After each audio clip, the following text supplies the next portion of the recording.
ఓం సాయిరామ్. బాబా భక్తులందరికీ కూడా నమస్కారం అండి. అందరూ కూడా సుఖంగా, సంతోషంగా, ఎప్పుడూ కూడా ఆనందంగా ఉండాలి అని చెప్పి ఆ బాబాగారి తరపున నేను కూడా మనస్ఫూర్తిగా కోరుకుంటున్నాను. ఈరోజు బాబాగారు అందించే సందేశం ఏంటి అంటే కనుక, తల్లి ఇప్పుడే నన్ను తాకు, ఈ క్షణమే నీ కోసం అంతులేని ఆనందాన్ని తీసుకొని వచ్చాను, ఒంటరిగా విను తల్లి అని చెప్పి ఏదో ఒక తెలియని సందేశాన్ని ఈరోజు బాబాగారు మనకి అందించాలి అనుకుంటున్నారండి. మరి బాబాగారు అందించాలి అనుకుంటున్న ఏ సందేశమైనా కానీ అది మన భవిష్యత్తుకు ఒక పునాది అని చెప్పి మనందరికీ కూడా తెలిసిన విషయమే కదా. మరి సందేశం వినే ముందు ఎవరికైతే ముందుగా మీకు బాబాగారంటే నమ్మకం ఉంటుందో వారందరూ కూడా ప్లీజ్ అండి ఈ వీడియోకి ఒక చిన్న లైక్ ఇవ్వండి. అంతేకాకుండా కింద కామెంట్ సెక్షన్లో ఓం సాయిరామ్ అని చెప్పి టైప్ చేయండి. ఇక మరికొంతమంది బాబా భక్తులకు వీడియోనైతే షేర్ చేయండి. ఇక చాలామంది కూడా గురువుగారి గురించి అడుగుతున్నారండి. అక్క, ఎన్నో రకాల సమస్యలతో మేము సతమతమైపోతున్నాము, మీకు తెలిసిన గురువుగారి నెంబర్ చెప్పండి అక్క అని చెప్పి అడుగుతున్నారండి. శ్రీ షిరిడి సాయిబాబా ఆశీస్సులతో జ్యోతిష్యం చెప్పబడును. గురూజీ శివరామరాజు గారు. Phone number 9959422552. మీరు ఇప్పటి వరకు ఎన్నో చోట్ల జ్యోతిష్యం చెప్పించుకొని విసిగిపోయి ఉంటారు. మీరు కోరుకున్న మార్పులు మీ జీవితాలలో జరిగి ఉండకపోవచ్చు.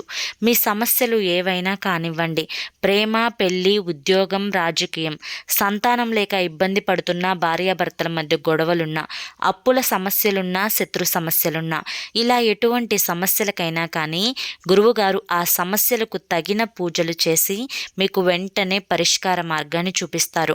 గురువుగారు చెప్పింది చెప్పినట్లు జరుగుతుందండి. పదే పదే ఈ గురువుగారి గురించే చెప్తున్నాను అంటే మా జీవితంలో గొప్ప గొప్ప మార్పులు ఈ గురువుగారి దయ వల్లే జరిగాయి కనుక చెప్తున్నాను. ఇక బాబాగారి యొక్క సందేశం విషయానికి వస్తే కనుక, తల్లి ఒంటరిగా విను, నన్ను తాకమ్మా, నీకు ఈ క్షణంలోనే గొప్ప శుభవార్తను వినిపిస్తాను అని చెప్పి నేను నీకు హామీ ఇస్తున్నాను. నా యొక్క మాట ప్రకారమే నువ్వు నన్ను తాకావు. అయితే ముందుగా నా యొక్క సంతోషాన్ని చెప్తాను, తరువాత నీ కారణంగా నేను పడుతున్న బాధ గురించి కూడా చెప్తాను. అందుకే తల్లి కొంచెం సేపు నీతో ఒంటరిగా మాట్లాడాలి అని చెప్పాను. ఎందుకంటే నీ విషయంలో నాకు చాలా సంతోషంగా ఉంది. ఆ సంతోషానికి కారణం ఏంటి అంటే కనుక, నీది చాలా గొప్ప మనసు తల్లి, చాలా జాలిగల మనస్సు. ఎదుటి వారి కష్టంలో ఉన్నారు అంటే కనుక అసలు నువ్వు ఏ పరిస్థితులలో ఉన్నావు, నీకొచ్చిన కష్టాలేంటి, వీటన్నింటినీ కూడా పక్కన పెట్టి వాటి గురించి కూడా నువ్వు ఆలోచించకుండా వారికున్న కష్టాన్ని సైతం అది నీ కష్టమే, నువ్వు పడుతున్న బాధే అన్నట్లుగా నీ కళ్ళలో నుంచి కన్నీరు వస్తాయి చూడు, అక్కడే తెలిసింది తల్లి నీది ఎంత గొప్ప మనసు అని చెప్పి. అదేవిధంగా నేను పడుతున్న బాధ నా పగవాడికి కూడా రాకూడదు అని చెప్పి నువ్వు కోరుకుంటావు చూడు, అక్కడ నీ యొక్క మంచి మనసు ఏంటి అని చెప్పి నాకు అర్థమైంది తల్లి. అంతేకాకుండా నువ్వు నష్టపోయినా కూడా పర్వాలేదు, ఎదుటివారు నువ్వు పడిన నష్టాలు ముందుగా పడకుండా వారికి ఎక్కడికక్కడ జాగ్రత్తలు చెబుతూ ఉంటావు చూడు, నీలో ఉన్న గొప్ప మనసుకి సాక్ష్యం అదే తల్లి.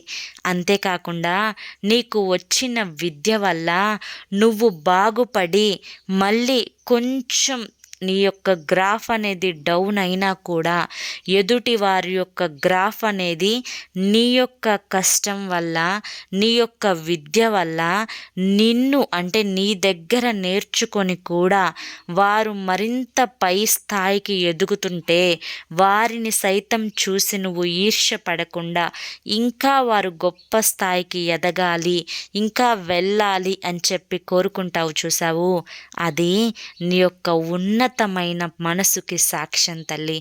అంతేకాకుండా నీ తల్లిదండ్రులను ప్రేమిస్తావు, నీ బిడ్డలని ప్రేమిస్తావు, మనసులో ఎప్పుడూ కూడా ఒక మాట అనుకుంటూ ఉంటావు, నాకు అనారోగ్యాలు వస్తున్నందుకు కాదు, నాకు రేపు ఏదన్నా జరగరానిది జరిగితే నా బిడ్డల పరిస్థితి ఏంటి బాబా అని చెప్పి నన్ను ప్రశ్నిస్తావు చూడు, అక్కడ నీ యొక్క అమాయకత్వం నాకు కనిపిస్తుంది తల్లి.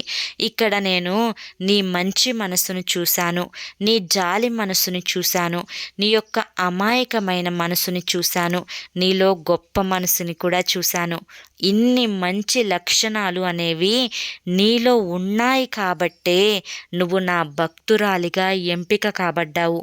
మరి నా భక్తురాలిగా ఒకరు ఎంపిక అయిన తరువాత వారు పడుతున్న కష్టాలని నేను తీసివేయలేనా చెప్పు, వారు పడుతున్న బాధలని నేను బయటికి నెట్టేయలేనా చెప్పు, వారి జీవితంలో కొత్త సంతోషాలను నేను పంపించలేనా చెప్పు.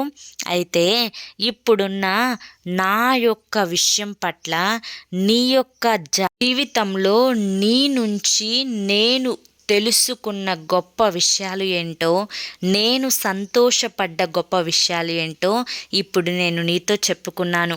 ఇవన్నీ కూడా ఉండడం వల్లే నువ్వు నా భక్తురాలిగా ఎంపిక అయ్యావు అని కూడా చెప్పాను.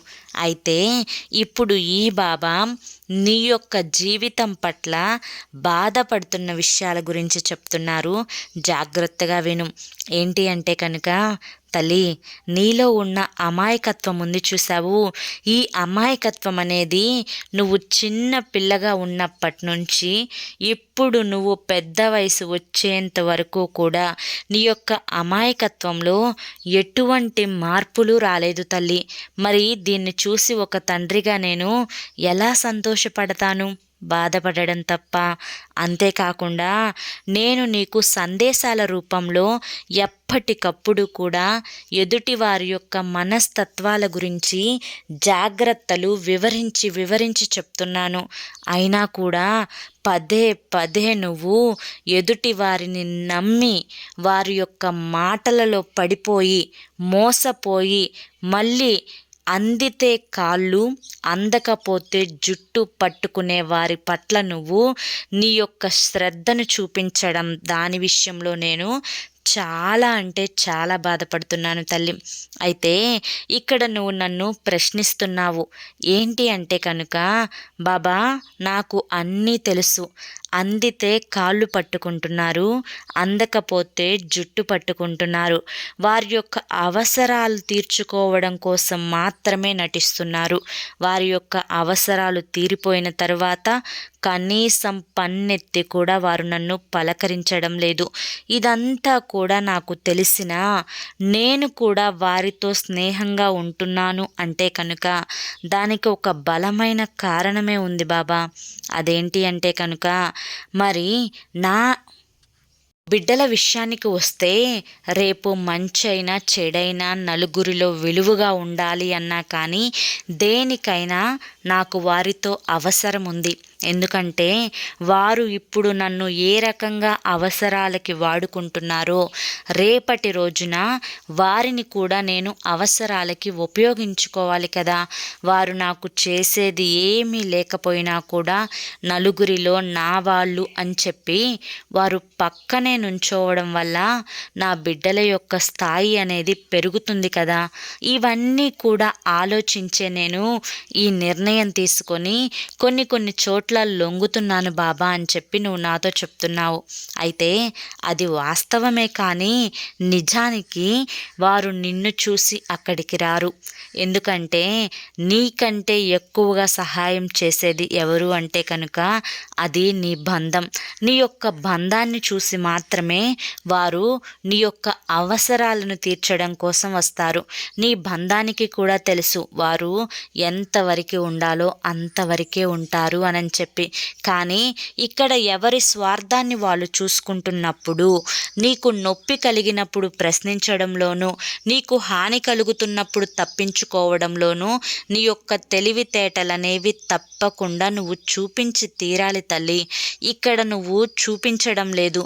ఏది ఏమైనా కానీ నిన్ను నువ్వు నష్టపరుచుకొని వారి యొక్క సంతోషానికి కారణమవుతున్నావు.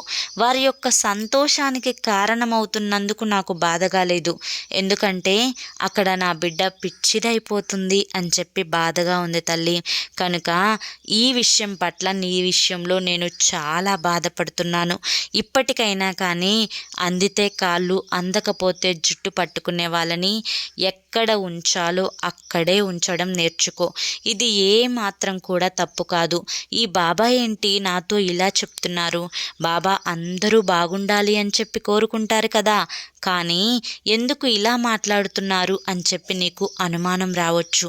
అయితే దాని గురించి కూడా నేను చెప్తాను, జాగ్రత్తగా విను. అంటే నువ్వు భగవద్గీతలో చదివినా కానీ, రామాయణంలో చదివినా కానీ, భారతంలో చదివినా కానీ, ఎక్కడ చదివినా కానీ, ఎక్కడ విన్నా కానీ, నిన్ను కాదు అనుకొని నిన్ను పక్కన పెట్టి నీకు విలువ ఇవ్వని వారి దగ్గర పదే పదే పదే లొంగితే నీ యొక్క ఆత్మాభిమానానికి, అంటే నీలో ఉండే అంతరాత్మకు నువ్వు ఎంత మోసం చేస్తున్నావో ఒక్కసారి నువ్వు ప్రశ్నించుకుంటే, నీకు నువ్వైనా కానీ విలువనిచ్చుకోవాలి కదా. అది కూడా నీకు చేతగాకపోతే ఇక నీ యొక్క జీవితానికి అర్థమే ఉండదు అని చెప్పి గ్రహించు తల్లి. ఇదంతా కూడా ఇప్పుడు నీకు పూర్తిగా అర్థమైంది అని చెప్పి నేను భావిస్తున్నాను. ఇక నువ్వు తెలుసుకోవలసిన ముఖ్యమైన విషయాలను చెప్తాను, జాగ్రత్తగా విను. మొదట నేను చెప్పినట్లుగా నీలో సంతోషకరమైన విషయాలు చెప్పాను చూసావు, వాటి వల్లనే నువ్వు ఇప్పుడు చాలా సంతోషంగా ఉన్నావు. ఎందుకంటే నువ్వు తెలిసి చేసినా తెలియక చేసినా కూడా కర్మ ఫలితం అనేది ఒకటి నిన్ను వెంటాడుతూ ఉంటుంది. అది నువ్వు మంచి చేస్తే భవిష్యత్తులో నీకు మంచే జరిగేలా చూస్తుంది. ఒకవేళ నువ్వు చెడు చేస్తే అది ఏదో ఒక రూపాన నీకు కూడా చెడు జరిగేలా చేస్తుంది. కనుక నువ్వు ఎప్పుడైనా కానీ ఎదుటి వారికి మంచి మాత్రమే చెయ్యి. ఎవరైతే నీకు చెడు చేయాలి అని చెప్పి చూస్తూ ఉన్నారో వారి పట్ల నువ్వు ఎటువంటి మంచిని కూడా చేయాల్సిన అవసరం లేదు. వారికి దూరంగా ఉండడమే చాలా ఉత్తమం అని చెప్పి గుర్తుంచుకో. ఇక నీవు ఏదైతే తపన పడుతున్న పని ఉందో ఆ పని చేయడానికి కాస్తంత నీకు బద్ధకంగా అనిపిస్తూ ఉంది, కానీ అదేమో తప్పక చేయాలి. కానీ నీకు దాని పట్ల ఏ మాత్రం కూడా ఏకాగ్రత అనేదే లేదు. మరి ఈ విధంగా నువ్వు ఏకాగ్రతని చూపకుండా అవసరమైన విషయాల గురించి పక్కన పెట్టి అనవసరమైన విషయాలను మనసులో ఎప్పుడూ కూడా నెమరు వేసుకుంటూ ఉండడం వల్ల నువ్వు మానసికంగా కృంగిపోవడం తప్పితే నువ్వు సాధించేది ఏది కూడా ఉండదు అని గుర్తుంచుకో. కనుక చేసే పని ఏదైతే ఉందో దాన్ని నువ్వు భారంగా కాకుండా ఇష్టంగా భావించి ఆ పనిని చేయడానికి ముందుకు వెళ్ళు తల్లి. ఎందుకంటే ఆ పనిలోనే నువ్వు ఒక విజయాన్ని సాధిస్తావు అని చెప్పి నీ యొక్క విధి వ్రాతలో రాసి ఉంది. ఆ పని వల్లే నువ్వు ఇంకాస్త గౌరవ మర్యాదలు పొందుతావు అని చెప్పి నీ యొక్క విధి వ్రాతలో రాసి ఉంది. ఎప్పటికప్పుడు కూడా నువ్వు ఆ పనిని నిర్లక్ష్యం చేస్తూ ఉండడం వల్ల సంవత్సరాలు అనేవి గడిచిపోతాయే తప్ప నీకు ఏ మాత్రం కూడా ఉపయోగం ఉండదు. అదే నువ్వు ఆ పని పట్ల శ్రద్ధ పెట్టి కనుక దాన్ని నువ్వు విజయవంతంగా నువ్వు ముగించగలిగావు అంటే కనుక నీ జీవితంలో గొప్ప ఘనకార్యాలు నువ్వు సాధించగలుగుతావు. ఇది వాస్తవం తల్లి. ఇక నీ యొక్క బంధం విషయానికి వస్తే కనుక అతను నిన్ను చాలా ఇబ్బంది పెడుతున్నాడు. అతను చాలా చాలా చెడ్డ అలవాట్లకు బానిసయ్యి నిన్ను హింసిస్తూ ఉన్నారు. నువ్వు ఎప్పుడు మంచి చెప్పినా కూడా అది ఏ మాత్రం కూడా అతని చెవిన పెట్టించుకోకుండా అతను పెడచెవిన పెట్టి పక్కదారిలో వెళ్తూ ఉన్నాడు. కానీ ఎన్నో రకాలుగా అతనికి నువ్వు మంచి చెప్పాలి అని చెప్పి చూశావు, మంచి నేర్పించాలి అని కూడా చూశావు, అతనిని సరైన దారిలో పెట్టాలి అని కూడా చూశావు. కానీ ఏది కూడా నీ వల్ల కావడం లేదు. ఎందుకంటే అవతలి వారు మూర్ఖులు కాబట్టి. నీకు ఒక విషయం చెప్తాను, నువ్వు వినే ఉంటావు, అయినా కానీ చెప్పాల్సిన సమయం వచ్చింది కాబట్టి చెప్తున్నాను. అన్నీ తెలిసిన వాళ్ళకి చెప్పవచ్చు, ఏమీ తెలియని వాళ్ళకి అస్సలు నువ్వు ఎంత ప్రయత్నించినా కూడా అలా ఏమీ తెలియని వారు ఉంటారు చూసావు, వారిని కూర్చోపెట్టి నువ్వు జాగ్రత్తగా పాయింట్ టు పాయింట్ చెప్పావు అంటే చక్కగా అర్థం చేసుకొని నిలబడగలుగుతారు. కానీ ఈ మూర్ఖపు జాతికి చెందిన వారు ఎవరైతే ఉంటారో వారిని మాత్రం నువ్వు అస్సలు మార్చలేవు తల్లి. ఎందుకంటే వారు పూర్తిగా మూర్ఖత్వంతో నిండిపోయి ఉంటారు. వారిలో ఒట్టి మూర్ఖం తప్పితే తత్వం అనేది అస్సలు ఉండదు. కనుక దున్నపోతు మీద వర్షం పడితే ఎలాగైతే అది ఎటువంటి చలనం లేకుండా ఉంటుందో, అలాగే నువ్వు ఎన్ని మంచి మాటలు చెప్పినా కూడా అవతలి వారి విషయంలో కొంచెం కూడా మార్పు అనేది రాదు అని గుర్తుంచుకో. మరి అలా అని చెప్పి వారు మారరా అంటే కనుక తప్పకుండా మారతారు. అది ఎప్పుడో చెప్పమంటావా? వారి యొక్క కర్మ ఫలితం అనేది ముగిసిపోయిన తరువాత మాత్రమే మారతారు. అప్పటి వరకు అనవసరంగా నువ్వు ఇక ఎటువంటి ప్రయత్నాలు చేయవద్దు. ఇప్పటికే అతని గురించి ఆలోచించి నువ్వు శారీరకంగా, మానసికంగా చాలా కృంగిపోయావు. ఇకనైనా కానీ నీ గురించి ఆలోచించుకో. నీకంటే అతను ఎక్కువ నీకు చెప్పు, నీకు నువ్వే ఎక్కువ కదా, నీ ప్రాణం నీకే ఎక్కువ కదా. నీ బిడ్డలకు అతని నుంచి ఎటువంటి మంచి జరగదు అని చెప్పి నీకు తెలిసినప్పుడు, కేవలం నీ బిడ్డలకు నువ్వు మాత్రమే మంచి నేర్పించాలి అని చెప్పి తెలిసినప్పుడు అనవసరంగా నీ యొక్క ఆరోగ్యాన్ని పాడు చేసుకోవడం ఎందుకు చెప్పు? కనుక మూర్ఖులని అలా వదిలేసేసే. తెలిసేటప్పుడు ఎలా తెలియాలో గట్టిగా అలాగే తెలుస్తుంది. అప్పుడు నువ్వు వద్దు అని చెప్పిన నీకు సలాం చేసి ఆ రోజే మానేయాల్సింది కదా. ఆ రోజే ఈ చెడు అలవాటుకి దూరం అయితే నా జీవితం ఇలా అయ్యేది కాదు కదా అనే అంత గొప్ప మార్పు వస్తుంది. కంగారేమీ పడవద్దు, అంతా కూడా నీ మంచికే జరుగుతుంది. ఏది ఎక్కడ ఎప్పుడు ఎలా జరగాలో అలాగే జరుగుతుంది. మరి ఇలా జరుగుతున్నప్పుడు ఇన్ని కష్టాలు నేను ఎందుకు అనుభవిస్తున్నాను బాబా? పడలేకపోతున్నాను, చాలా టార్చర్గా అనిపిస్తుంది, నాకు కన్నీరు ఒక్కటే తక్కువ బాబా అని చెప్పి నువ్వు నన్ను ప్రశ్నించవచ్చు. అయితే కష్టకాలం ముగిసిపోయింది.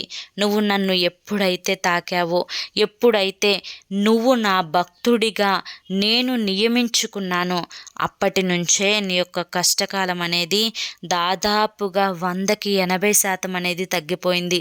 ఈ 20% కూడా ఇక నుంచి పూర్తిగా తగ్గిపోతుంది. నువ్వు వినాలి అనుకుంటున్న శుభవార్త అనేది చాలా తొందరలోనే నీ చెవిన పడబోతుందమ్మా. తల్లి, ఏ మాత్రం కూడా నిర్లక్ష్యం చేయవద్దు, ఏ మాత్రం కూడా నిరాశ చూపించుకోవద్దు. అంతా కూడా నీ మంచి కోసమే జరుగుతుంది. ఏది ఎప్పుడు ఎలా జరిగినా కానీ అది కేవలం నీ మంచి కోసమే నేను జరిపిస్తున్నాను. దేని గురించి కంగారు పడవద్దు, దేని గురించి అతిగా ఆలోచించవద్దు, ఎవరిని కూడా నీ గుప్పెట్లో పెట్టుకోవాలి అనే ప్రయత్నం చేయవద్దు. ఇక్కడ ఎవరు కూడా శాశ్వతంగా ఉండరు తల్లి. నీ జీవితం నీకు గొప్పది, కేవలం అది నువ్వు మాత్రమే చూసుకోవాలి. కనుక ఏదైతే నీ పని ఉందో ఆ పని పట్ల శ్రద్ధను పెడుతూ ఇష్టంగా ఆ పనిని చేసుకుంటూ ఆరోగ్యాన్ని జాగ్రత్తగా చూసుకుంటూ మానసికంగా దృఢంగా ఉంటూ అంతా కూడా మంచి జరుగుతుంది అని చెప్పి పాజిటివ్గా ఆలోచిస్తూ ఒక సక్రమమైన మార్గాన్ని ఏర్పాటు చేసుకొని అందులో పయనించే నీ యొక్క నిలకడ దారి ఏదైతే ఉంటుందో ఆ దారి అనేది ప్రారంభించు. అంతా కూడా సవ్యంగా జరుగుతుంది. ఇప్పటి వరకు నువ్వు పడిన బాధలు ఏవైతే ఉన్నాయో ప్రతి సమస్య కూడా నీకు ఒక్కొక్క గుణపాఠాన్ని నేర్పించింది. కనుక ఆ గుణపాఠాన్నే పాఠాలుగా నువ్వు వాటిని భావించి వాటి నుంచి నువ్వు గ్రహించి నేర్చుకొని ఒక్కొక్క అడుగును కూడా చాలా చాకచక్యంగా తెలివిగా వేయడం ప్రారంభించు. అప్పుడే నీకు ఒక అందమైన మార్గం అనేది ఏర్పడుతుంది. తల్లి, ఏది కూడా ఊరికినే జరగదు, ఏ కష్టం కూడా ఊరికినే రాదు. కొన్ని వాటిని భరించాల్సిన సమయం వచ్చినప్పుడు తప్పకుండా ఓర్పుగా భరించాల్సి వస్తుంది. అలా చాలా వరకు నువ్వు ఓర్పుని అనుభవించావు. ఇక నువ్వు ఏ కష్టం పడాల్సిన అవసరం లేదు. ఏ నష్టం కూడా నువ్వు అంటే ఆ నష్టాన్ని నువ్వు పొందాల్సిన అవసరం లేదు. అంతా కూడా సవ్యంగా సక్రమంగా జరుగుతుంది. నన్ను నమ్మి నన్ను తాకావు కాబట్టి తల్లి, నువ్వు వినాలి అనుకుంటున్న శుభవార్త ఏదైతే ఉందో అది 24 గంటల్లో నీ చెవిన పడబోతోంది. మరి సిద్ధంగా ఉంటావు కదూ అని చెప్పి ఈరోజు బాబాగారు మనకి చాలా చక్కటి సందేశాన్ని అందించారండి. ఈ సందేశం మీ అందరికీ కూడా నచ్చింది అనుకుంటున్నాను. నచ్చింది అనిపిస్తే చూసి వెళ్ళే వాళ్ళు ప్లీజ్ అండి ఒక చిన్న లైక్ ఇవ్వండి. కింద కామెంట్ సెక్షన్లో ఓం సాయిరామ్ అని చెప్పి టైప్ చేయండి. మరి కొంతమంది బాబా భక్తులకు ఈ వీడియోని షేర్ చేసేలా మీ వంతు చిన్న ప్రయత్నాన్ని చేయండి. రేపు మరొక మంచి సందేశంతో తప్పకుండా కలుసుకుందాం. అంతవరకు కూడా బాబా ఆశీస్సులు అనేవి మీపై ఉండాలి అని చెప్పి మనస్ఫూర్తిగా కోరుకుంటూ సర్వేజన సుఖినో భవంతు. ఓం సాయిరామ్.